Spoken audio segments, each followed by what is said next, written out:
Hi guys, today we are going to talk about this little guy, the Zhiyun Smooth Q. Let's jump into it. The process of balancing is pretty simple, since you have only one screw to set this up. Make sure your phone is in perfect balance to reduce stress on the motors. Let's take a look at the device itself. The body is made out of plastic and the arms out of metal. On the front panel you can find a recording button, mode selector, a joystick and a slider. Not all buttons are accessible without a dedicated app. I'm going to go through all the buttons and sliders. The on-off button is pretty self-explaining. You can hold it down for a few seconds to power up the gimbal and another few to power it down. The mode button toggles between 4 modes that the gimbal may work in. Pen follow is when the camera will follow our hand horizontally, but the vertical axis is locked. Lock, where the axes are locked and the camera is pointing toward the origin point. When you click on the button twice, the gimbal will enter a full follow mode, horizontally and vertically. And selfie mode, when you tap on the button 3 times. This is where you point the camera towards yourself. There is an additional mode where you can use the joystick to roll the camera for dramatic effect left and right, instead of the traditional rotation. The gimbal also allows you to work upside down for the slow shots. The joystick works differently depending on which mode you are in. In follow mode, you can adjust the camera vertically. In lock mode, you can set the camera to a desired point of interest in all axes. In full follow, you can roll the camera sideways. When set to selfie, it reflects the follow mode. When you install the Zhiyun app, you can use the additional keys and sliders on the gimbal itself. The slider has a dual function.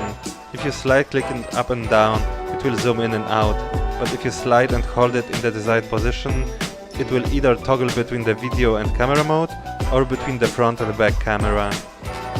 The record button works only with the app installed and on. When using the app, you'll gain access to a 3-axis gimbal. Let's set up the start and the end point, duration, and click start.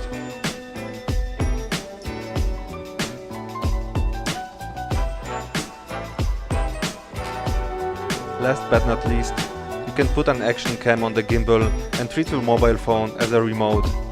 Here I am using a separate adapter for my action camera in order to give additional weight to reduce stress on the motors.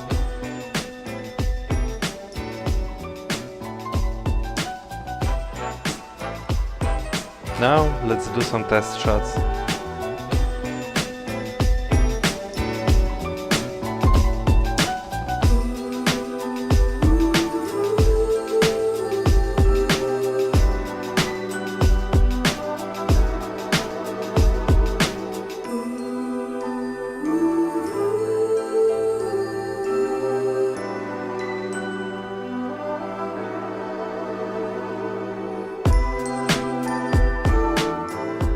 There is a recording technique for gimbals called the Ninja Walk.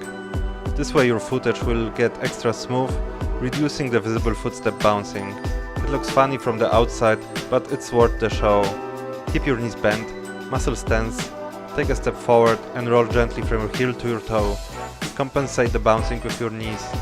Take the next step, rinse and repeat. The gimbal is great, the build quality is very high. But the biggest problem is that I'm not using it at all. I took it with me to Mexico and didn't even pull it out of its case. I've made some snowboard videos in Austria. That was actually the only case I've used it. I am barely using it, so I've decided to give it away. It's not brand new, but if for any reason you cannot afford it, or if it will help you move on with your filming game, then this is why it is worth to give it away. Instructions how to enter the giveaway can be found in the descriptions. I hope you liked this review. Please leave a comment, hit that like button and subscribe to my channel. Have a great day.